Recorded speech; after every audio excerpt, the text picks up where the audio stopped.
Hey everybody, it's PartyElite with another online battle today. In this one, I take the updated Bretonnian army into battle against the Vampire Counts, led by Blackflame.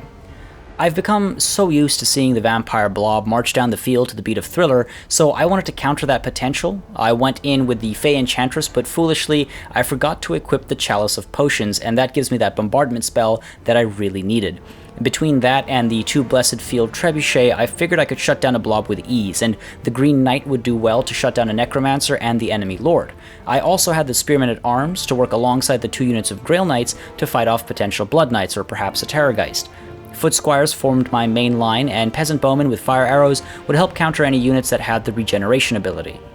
Now the Vampire Counts came in with the Red Duke in charge with the Necromancer, 4 units of Skeleton Spearmen, 3 ranked up to rank 4, 1 ranked up to rank 3, the Feasters in the Dusk, 4 units of Graveguard, 3 ranked up to rank 3, 1 ranked up to rank 2, 2 units of Fellbats, 1 ranked up to rank 1, a unit of Vargeists, and a Terrorgeist, so not at all what I was expecting, but let's see how that breaks down on the battlefield. Alright, as always, we're going to start with a look at layouts, and mine is pretty far spread, as you can see. Now, the main line, as I mentioned, is composed of these Foot Squires, so they form the front line. Right behind them, we have the Peasant Bowmen with Fire Arrows, Fey Enchantress off to the side here, floating above the ground, I guess technically flying.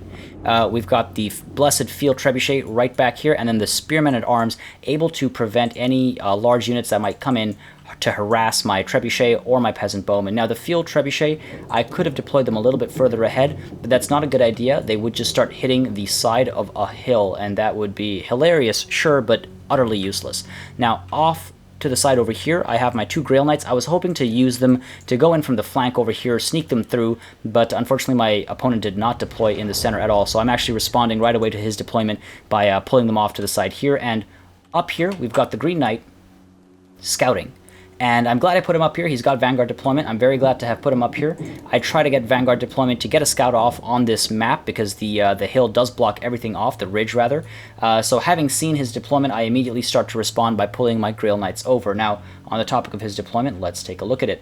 We've got a front line of Graveguard over here. Flying above them, we have the Fellbats as well as the Vargeists and the Terrorgeists just a touch behind them, but they are one giant flying blob. Then we've got the Skeleton Spearmen on either end of the overall layout, providing any defense from cavalry that you might suspect Bretonnia to field. In the center, we have the Necromancer there, embedded with the Feasters in the Dusk, and of course, we also have the Red Duke flying amidst the Bats and the Terrorgeist and the Vargeist off to the side here. So again, I was very surprised to see that composition, but instantly I start to respond. I've got my Grail Knights pulling out from their position back there in the woods, and I've got the Blessed Field Trebuchet opening fire right away, more or less. And you'll see, because I have the Green Knight up here to scout, I have full vision, and I'm able to get these shots in from basically the full range of the Trebuchet. A couple of misses, but a lot of great hits go through. As you'll see, they do a decent amount of damage. Trying to target these Graveguard here, hoping that if I were to miss, I'd hit some of these Skeleton Spearmen. So even when I miss, I'm not too upset. Now, obviously, I have to be careful. As these guys get up the hill, I have less of a chance of actually hitting them because my my shots will actually just hit the side of the hill, of course, but I do have a fair amount of time to target them, and that's actually why I'm targeting this clump over here rather than this clump. I figured my chances of getting over the hill were higher targeting these guys. I'm not so sure if I'd have as much luck targeting this lump over here. Now, with that said, these guys actually fly the long way around, and I'd like to think that's because my opponent wanted to make sure I wasn't hiding anything in the woods here. If that was the case, great move. It's very possible I had some cavalry hidden here. I don't in this case, but it was a good job to go in and scout that. And you'll notice my entire formation is shifting. I've got the Foot Squires trying to line up over here. I've got the Peasant Bowmen over here, the Spearmen at Arms, able to, continue to do their duty and prevent any harassment going down on the Trebuchet or the Peasant Bowmen. And I've got the Grail Knights coming up to station themselves over here. Now, the Peasant Bowmen with their Fire Arrows are actually targeting the Vargeists, which was a bit of a mistake. I should have targeted either the Red Duke just to get some damage into the enemy Lord, or actually the Terrorgeist, because the Terrorgeist has regeneration as an ability, and of course that makes it a bit more susceptible to fire. So a little unfortunate there, but still getting a decent amount of damage into the Vargeist, and you'll notice the Blessed Field Trebuchet continues to pummel these Graveguard and these Skeleton Spearmen, so a lot of work being done before lines even meat, and they are slowly creeping up. I'm leaving the Green Knight there because I'd like to get into the Necromancer nice and early. So again, a couple of shots going off, trying to damage that Vargeist as much as possible. The Field Trebuchet continue to get shots off, a couple of misses starting now, and the Green Knight just kind of staying there, waiting for the Graveguard, you know, allowing them to engage, waiting for the Feasters in the Dusk to engage, because I know they'll get stuck up and the Necromancer will just pop out, and as he does, the Green Knight dives in and you'll see does a lot of damage. Of course, the Necromancer isn't meant for melee combat, so you'll see in just 2 swings a lot of damage is done. Now the Blessed Field Trebuchet continue to get a lot of shots in, do a lot of damage, fairly accurate, and as these guys get closer and closer, they will be more and more accurate. Unfortunately, I simply missed it. Even though I put them in guard mode, for some reason they decided to give chase to the Vargeist, and the Peasant Bowmen have now left themselves open to a potential charge. Now, a couple of things are going on here. You'll notice that I'm not adjusting my lines to the incoming threat whatsoever, and that's for a couple of reasons. One, I didn't realize the Peasant Bowmen had snuck out. So that's one reason. 2, I figured if these Spearmen and the Graveguard were to come in towards the Grail Knights, I'd be able to pull them away. Yes, these Fellbats are coming in, but I'd probably be able to pull them away anyway. And finally, I thought at this point, I still thought I had the Chalice of Potions that would allow me to drop a bombardment spell once all of these guys clumped in on my Grail Knights. So I thought I was being very clever in leaving that gap.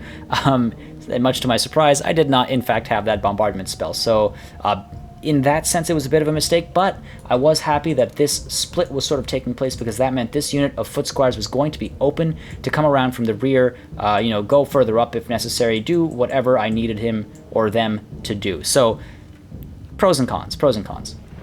Now, the Field Trebuchet do change their target. They're trying to get some shots off into these Graveguard as well, trying to spread that love and get a little bit of damage to other parts of the line. And you'll notice over here, these Grail Knights, they do get sent around and into this engagement. I want to try and get as much of a surround as possible, and the Fey Enchantress is about to get involved as well. Up here, meanwhile, the Green Knight has done a number on the Necromancer. He is on his way out, having taken a lot of damage, but now the Green Knight is getting bogged down by the Graveguard. Now, over here, you'll see Undeath Resurgent does go up, giving melee defense to units that would otherwise fall very easily. So good move there, getting Undeath Resurgence in there, and I do actually get Favor of the Fey in as well, again, just to counter that with my own boosted melee attack. So a little bit of counterplay going on there. The Fey Enchantress drops that and is also now moving in. You'll see also I drop the Awakening of the Wood, and it does very little damage, as we know. It doesn't do too much damage, but it activates Life Bloom, which helps keep some of my units alive. Again, Life Bloom only works on units that are still alive. It doesn't bring people back from the dead, so I want to get it in while there's still enough Grail Knights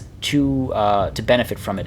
And now these Spearmen are coming in, so I am a little worried about this blob, because at this point I have noticed that I do not have the bombardment spell. I'm pulling these Peasant Bowmen back. I'm concerned that these Graveguard are going to dive into the Field Trebuchet, so you'll see while these Foot Squires are going around this way and these Foot Squires are pushing in to try and hold us in place, I'm pulling these Foot Squires to give chase to these Graveguard. And these Spearmen as well, I'm pushing them up front. Up here, meanwhile, the Green Knight has been bogged down by this unit of Graveguard, and while he can survive and he'll do a decent amount of damage, that's not where I want him. You'll see I do give the order to chase down that Necromancer. I don't want him able to support the Vampire counts, and meanwhile, you'll see I still have the Field Trebuchet opening fire, trying to get some shots off. I have to be very careful in not damaging my own troops, of course, but desperate times call for desperate measures. Now the Green Knight's still stuck in there trying to get out. These bats and the Vargeist pulling out, and you'll see that massive pileup comes in. All of these spearmen just diving in and causing, well, a significant amount of damage. I do put down Earthblood in just a second, I believe, and that will help keep these guys alive. Again, keep the Grail Knights fighting and alive, but you'll see they do get fully surrounded, and as heroic as this looks, they are certainly not having a good time. They have a lot of spearmen and they are ranked up. These Vargeists are coming in as well. We've got the Terrorgeist in there as well, and they're anti-large, so a lot of work being done here against the Grail Knights, and I'm fighting a losing battle on that left flank. So these Foot Squires, actually, while I initially had them chasing these Graveguard, I decided they'd be much better off diving into this combat here, getting those Skeleton Spearmen from behind, getting a decent charge in, maybe causing some morale damage, and if I can get them to crumble, that would make a huge difference. So that was the change of heart there. I'd rather lose that unit of Blessed Field Trebuchet. Unfortunate, but that is the case. Meanwhile, you'll see these Peasant Bowmen. They are firing at the Feasters in the Dusk, but only a handful of them are able to get their shots off. So eventually I do turn them around to open shots at that unit of Graveguard instead. Meanwhile, over here, the Green Knight's still trying to push through, and up there you'll notice a massive Awakening of the Wood goes down. And yes, it doesn't do too much damage, but here it does just enough, as you'll see, to get all of these spearmen crumbling, and it was completely essential, and I'm glad I got that through, because not only did that help heal some of my Grail Knights alongside the Earthblood that I've got active as well, but it is now countering the Invocation of Nehek that has gone down, and that is an upgraded Invocation of Nehek, so it is being countered, and I'm getting a lot of damage through. Meanwhile, over here you'll see the Green Knights still trying to get into the Necromancer, still having a hard time, able to eventually push through, and meanwhile over here these guys continue to crumble despite the Invocation of Nehek, despite all the support and the Lord being here. These guys are suffering a lot of damage because of that one Awakening of the Wood. Meanwhile, you'll see here the Peasant Bowmen with their fire arrows finally turn around and open fire on the Graveguard, so they're going to start spreading some of that damage, and over here these Foot Squires, these Spearmen at Arms are able to fend off the Graveguard for long enough. They are faltering, but these Foot Squires are making quick work of the Graveguard here. They're fully surrounded, so I'm very confident that this flank is going to survive and succeed quite handily. And meanwhile over here you'll see the Green Knight finally able to dive back into combat, showing the Necromancer that, showing the Necromancer his place, which is clearly several feet away from where he was standing, tosses him right off, and goes in for the kill. Now over here you'll notice, again, I am taking a lot of damage here. The Fey Enchantress is terrified, so she wants to get the hell out of there.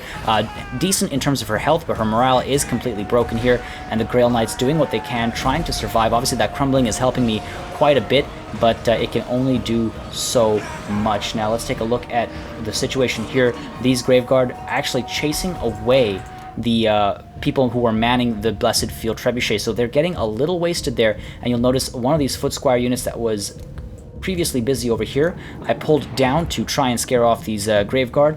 Another unit I pushed up here to take care of these Graveguard, and then the Green Knight actually following the Necromancer into battle here, where these other Foot Squires have dove in, while the Spearmen at Arms decide to retreat. So quite a bit of back and forth and changing around going on. Meanwhile, the Peasant Bowmen with their fire arrows now firing into this blob. I want to keep that crumbling going. Some of these guys are recovering their morale. I want to keep crumbling going, and I'm actually pulling the Grail Knights away to try and get them back in with another rear charge, because that charge would help quite a bit. Another Invocation of Nehek goes down there, trying to keep these guys alive as well, and that will work well because they're not crumbling or anything. But over here you'll see these Grail Knights, they do get pulled away and then turned around almost instantly, and they will get a decent charge in.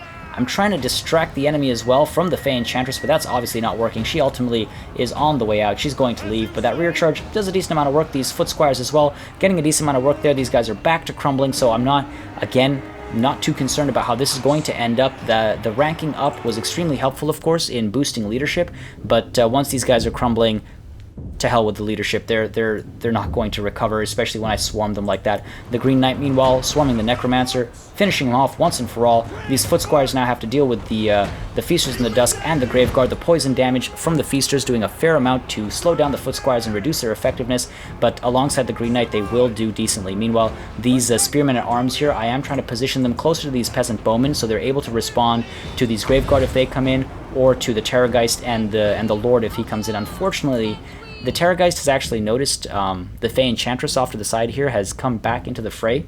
So the Terrorgeist is being sent in. And so, very well aware of what's about to happen, I decide to drop Favor of the Fey on one of these Grail Knights for one final charge into this unit of Skeleton Spearmen. Is that the ideal cast? No. These guys are probably going to, get bogged down here for a second. They're not going to get full use of the Favor of the Fey as much as perhaps these Foot Squires or something may have, but I only had a split second here because that Terrorgeist was barreling in, and I had to make a quick decision. Meanwhile, I'd also like to point out the Field Trebuchet, the Blessed Field Trebuchet, are firing into this blob. And yes, that's a little risky because I'm obviously suffering physical damage as well as morale damage, but I was really hoping to trigger these guys into disintegration or crumbling, because I have the Green Knight there as well, and I'm sure he'll survive a couple of shots from a trebuchet, so I was hoping to cause enough morale damage to get these guys crumbling. Meanwhile, up here you'll notice these guys are starting to disintegrate. There goes one unit, another unit is going to fall apart soon after as well, and once those Spearmen are taken care of, I am not entirely concerned anymore. So you'll notice over here, these Fellbats are being capped off. Invocation of Nehek, an attempt there to keep these guys alive.